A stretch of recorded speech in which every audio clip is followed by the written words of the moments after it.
E aí, pessoal do Mundo FIV, tudo bem? Pessoal, hoje a gente trouxe um assunto que mudou a história da medicina, mudou a história da ginecologia, que a gente vai falar sobre HPV. Vamos falar o que é, vamos falar como transmite, vamos falar como previne, e a gente vai trazer uns dados bem importantes.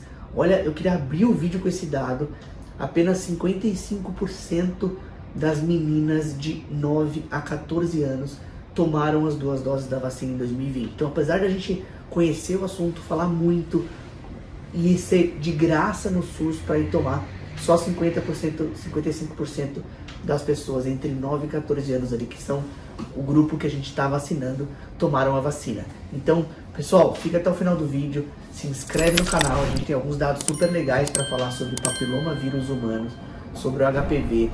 Vamos trazer esse vídeo aqui para vocês, então roda a vinheta e vamos pro vídeo.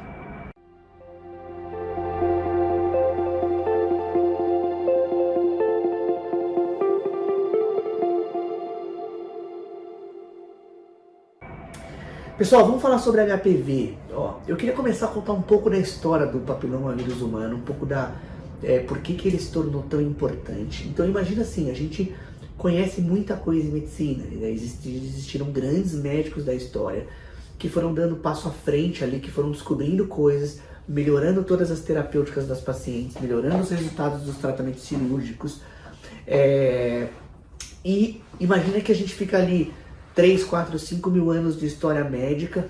Claro que os tempos mais modernos eles são mais científicos, se tornaram mais científicos, mas imagina o seguinte: um pesquisador diz pra gente assim: olha, a partir de agora que eu descrevi um vírus, que eu vi a relação desse vírus com o câncer, ele disse pra gente que o câncer poderia ser transmissível. Então, o que é o papilomavírus humano? Ele é um vírus que tem vários subtipos, e ele tem topografia, ele tem trofismo, que a gente chama, por algumas regiões ali do corpo principais. Então, o papilomavírus humano, aparentemente, mais de 40 tipos, eles infectam o trato genital inferior. Então, a gente numerou eles ali, número 1, e assim por diante, os que foram descritos. Mas esse pesquisador disse o seguinte: olha, existe um vírus chamado de papilomavírus humano, que ele infecta o trato genital, tanto masculino quanto feminino, e ele é capaz de mudar o núcleo da célula, ele é capaz de causar alterações celulares que culminam no médio e no longo prazo com o câncer. Então, o câncer, a partir daquele momento, se tornou transmissível. Se eu posso te passar um vírus, se eu posso ter uma relação sexual com você e te transmitir um vírus, se você não estiver protegida contra esse vírus, e aí tem outras variáveis ali, como o sistema imunológico, a gente vai falar mais a seguir, vai fazer com que você possa ter câncer de colo ali no futuro, beleza? Então vamos falar um pouquinho do papilomavírus humano. Vamos começar a falar como ele transmite. Então já dei um spoiler ali no início, mas o HPV, ele é considerado uma doença sexualmente transmissível, beleza? Passa através da relação sexual. E o grande sacada do HPV é que ele não produz muito sintoma. Grande parte do HPV, principalmente nos primeiros anos de vida da infecção, ele não causa sintoma nenhum. Então imagina assim: você tem uma transmissão sexual, você tem um vírus que tem alta transmissibilidade e você não tem sintoma no início. Então o HPV, ele é considerado uma pandemia. A gente não tem como controlar o HPV de forma satisfatória, e isso aconteceu com que a gente tivesse um aumento gigantesco ali dos casos de HPV na população. Olha que estudo interessante. Foi feito um estudo com 7.000 participantes, 7.500 participantes, isso no Brasil, e 54% das pessoas que foram testadas foram feitas amostras via oral, amostras via genital, né? O estudo viu isso, e 54,6% dessas pessoas deram positivo para HPV. Isso significa que no grupo entre 16 e 25 anos de idade, metade da população tem HPV. Metade da população, 54%. E aqui a gente está falando de meninos e meninas. Outro detalhe importante, assim, olha, o que a gente falou como é transmitido o HPV, aonde ele está. E agora eu queria trazer mais uma informação para completar esse estudo. Então, 54,6% da população testada estava positivo. Qual que é a segunda parte do estudo? 38,4% dessas pessoas testadas tinham um HPV de alto risco. Pô, Luiz, o que é o HPV de alto risco? Então, vamos falar. Existem vários tipos de HPV, né? A gente já conhece mais de 240. Sabe o que está acontecendo com o SARS-CoV, essas mutações, novas variantes? Tudo isso também acontece com o papilomavírus humano. Então a gente conhece mais de 240 tipos de HPV. 40 deles a gente conhece que eles infectam no trato genital inferior, via aérea e assim por diante. E alguns desses tipos são chamados de tipos alto grau oncogênico ou baixo grau oncogênico. O que é isso, Luiz? Vírus que são capazes de produzir mais câncer, vírus que são capazes de produzir menos câncer. Então, por exemplo, depois daqui a um pouquinho eu vou falar os que estão na vacina, mas os 6 e o 11, 16 e 18, por exemplo, que são os que estão na vacina, a gente tem dos dois tipos, né? Os 6 e o 11 são HPVs que a gente chama de baixo risco oncológico, que não causam alteração celular ali para causar o câncer de colo, e os 16 e 18 são os que têm mais risco de causar câncer. Ou seja, 38% da população, quase 40% das pessoas que tinham HPV, tinham esse HPV de alto risco e não estavam sentindo nada. Acho que esse estudo demonstra a importância de tratar fatores de risco e evitar, beleza? Bom, como transmite a gente já falou, quais são os fatores de risco? Então, é interessante, existe um grupo de doenças ginecológicas que você consegue caracterizar o grupo de risco ali, fatores de risco para essas doenças principais. No caso do HPV, é uma doença sexualmente transmissível e a gente consegue elencar alguns fatores de risco. Quais são?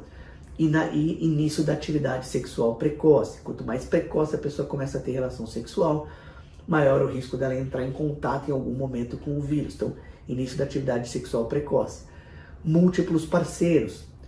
E aqui, assim, não tem nenhum tipo de discussão comportamental, não tem problema nenhum, mas cada vez que você tem relação com novos parceiros, você pode encontrar algum desses parceiros que vai ter o vírus, beleza? Então, desculpem, depois corta isso. Múltiplos parceiros sexuais, então início da atividade sexual precoce, múltiplos parceiros sexuais. Parceiros sexuais de risco, claro, não basta você ter múltiplos parceiros, mas será que alguns desses parceiros eles são parceiros de risco? O que são parceiros de risco? Pessoas que gostam mais de ter relação sexual, ou que tem mais frequente. Então, eu namorei com 3 pessoas, só que uma dessas 3 pessoas namorou com 150, sei lá. Então, essa pessoa é considerada um grupo de risco, tá bom? Então, início da atividade sexual precoce, múltiplos parceiros sexuais de risco, baixo nível socioeconômico. Existe uma relação entre nível socioeconômico e, por exemplo, proteção, uso de preservativo, mais relação sexual. Isso não significa que pessoas de mais risco tenham mais, mas que as pessoas de baixo nível socioeconômico tenham um risco maior, beleza? Uso de contraceptivo, olha que interessante. Muitas vezes os fatores de risco em medicina, eles não estão ligados ali a uma causa direta, que a gente chama causa e efeito. Mas as pessoas que tomam pílula anticoncepcional, elas normalmente têm uma tendência a mais ter relação sexual e elas se preocupam menos em se proteger. Então o uso de contraceptivo aumenta o risco de ter HPV, tá bom? De novo, nem sempre nem nunca. Não é que a pessoa toma a pílula que ela vai ter relação sexual, ou sei lá, existem outras indicações de contraceptivo. A gente tem alguns vídeos aqui no canal falando sobre contraceptivo. Se vocês quiserem que a gente grave também aí um vídeo especificamente sobre quais são as indicações de pílula, quais são os tipos de pílula, avisa a gente que a gente faz um vídeo aqui para vocês também, beleza? Então, início da atividade sexual precoce, múltiplos parceiros de risco, uso de contraceptivo, baixo nível socioeconômico, multiparidade, muitos filhos. Então, dá para olhar que esses fatores de risco estão relacionados ali à atividade sexual. Por que múltiplos parceiros é grupo de risco? Porque a pessoa se expôs ao risco ali de engravidar, engravidou múltiplas vezes, ela pode ter entrado em contato com o vírus de uma forma mais frequente, beleza? Bom, o que pode causar o HPV? Então a gente falou como pega, né, como transmite, a gente falou um pouco dos outros subtipos, né, tem outros de alto risco, 16, 18, 31, 33, tem vários ali que a gente considera HPVs ali, papilomavírus humanos de alto risco. A gente falou quais são os fatores de risco, ou seja, se você está no grupo de risco ou não. Por que é importante o fator de risco? Porque será que o governo precisa fazer uma campanha para pegar esta população de alto risco e vacinar primeiro, mais rápido? Como a gente fez no Covid, né? A medicina, ela explica coisas pra gente, pandemias explicam coisas pra gente. Por que a gente começou a vacinar idosos primeiro? Por que a gente deixou criança por último? Tudo isso está ligado à epidemiologia, tudo isso tem uma inteligência por trás. No HPV, por que a gente não pega o grupo de risco e vacina mais rápido já que a cobertura vacinal não é completa? Acho que essa é uma coisa pra gente pensar, beleza? Como prevenir? Está bem relacionado aos fatores de risco, né? Então se previna, use preservativo, assim por diante, tá bom? Não dá para sugerir comportamento sexual, cada um tem o seu, mas se você escolher um comportamento para você, você pode se prevenir, uso de preservativo, beleza? E a parte mais importante, depois que você descobriu, depois que a medicina descobriu,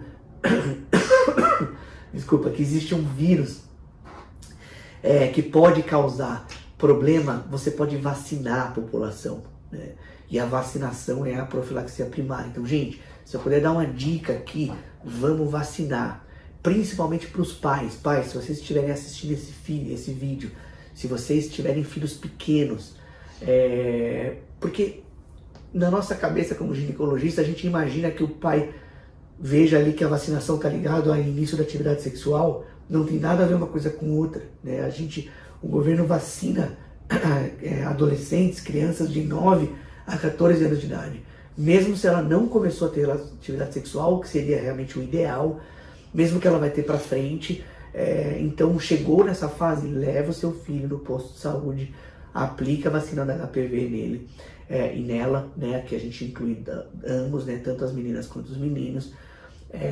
Isso realmente faz parte da profilaxia primária. Existem vários gráficos que mostram a vacinação nos Estados Unidos e a queda da mortalidade por câncer de colo. Então, como faz com que a gente pare essa pandemia de HPV que está tendo? Vacinação. Vamos vacinar a população. Claro, existem outros tipos de vírus que não estão na vacina, não é tão simples assim, mas a ciência continua estudando ali, vai chegar pra gente. A gente não sabe exatamente quando, mas a vacina que tem 10 subtipos de vírus, a decavalente, e a decavalente vai ter que vacinar a população toda. São 10 tipos de vírus aqui que estão ali dentro, mais ou menos como existe a cesta da influenza tipo A e tipo B. Ali tem H3N1, H1N1, H3N7, tem vários tipos de vírus que estão ali na mesma cesta, que é o que está acontecendo com o HPV, beleza? Pessoal, acho que era um pouco disso, e no final do dia o HPV pode ter 2 sintomas principais, acho que pra gente completar aqui. Pode dar aquelas verrugas, as verrugas genitais. Essas que dão as verrugas são os HPVs de baixo risco. Esse tratamento às vezes é uma cauterização com ácido ATA, que a gente chama, que é o tricloracético. Às vezes você tem que operar, dependendo do tamanho, tirar a lesãozinha ali. E os HPVs de alto risco, eles causam câncer de colo de útero, beleza? Então é muito importante, esse assunto realmente é importante. Bom, o que você queria dizer por último, Luiz? Queria falar sobre o rastreamento do Papa Nicolau, tá bom? O que fazer para saber se você tem ou se você não tem o vírus, já que ele não dá sintoma. Normalmente não dá sintoma. Fazer seus exames físicos ginecológicos de rotina. Então vai no ginecologista, o ginecologista vai passar um aparelhinho ali, a enfermagem também do SUS faz isso, colhe o Papa Nicolau. Pessoas que possam colocar um aparelhinho ali dentro da parte vaginal, olhar ali dentro e ver se você tem alguma coisa sugestiva do HPV. Olha, vê se tem alguma verruguinha. Não consegui ver nada. Colhe o Papa Nicolau, né? Georgios Papa Nicolau foi um patologista que inventou, que descreveu e que evoluiu esse exame chamado de citologia oncótica. A gente consegue olhar as células do colo do útero e saber se ela tem alguma alteração sugestiva de HPV. E se isso acontece, você melhora a imunidade, você tem uma série de coisas para fazer, para tratar, beleza? Pessoal, a gente não vive só uma pandemia médica, a gente vive várias e HPV é uma delas, beleza? Pessoal, se vocês gostam desse conteúdo, se inscreva aqui no canal, ajuda a gente a crescer, a gente está crescendo cada vez mais, ativa as notificações, o like, por incrível que pareça, eu estou assistindo alguns vídeos aí no YouTube, a importância do like para o YouTube entender que você gostou, porque quando você assiste um vídeo, aquela informação foi uma informação interessante, você dá o like, outras pessoas ficam sabendo. Beleza? Pessoal, espero que vocês estejam gostando aí do Mundo FIV. Dê essa sugestão aqui pra gente, se você não tá gostando, se tem alguma coisa ruim, se o áudio tá ruim, se eu tô falando muito rápido, deixa comentário aqui com a gente, que a gente vai alterando e a gente tem uma missão de fazer um canal médico ginecológico que vai atingir bastante gente. Valeu? Um abração, vejo vocês aí nos próximos vídeos.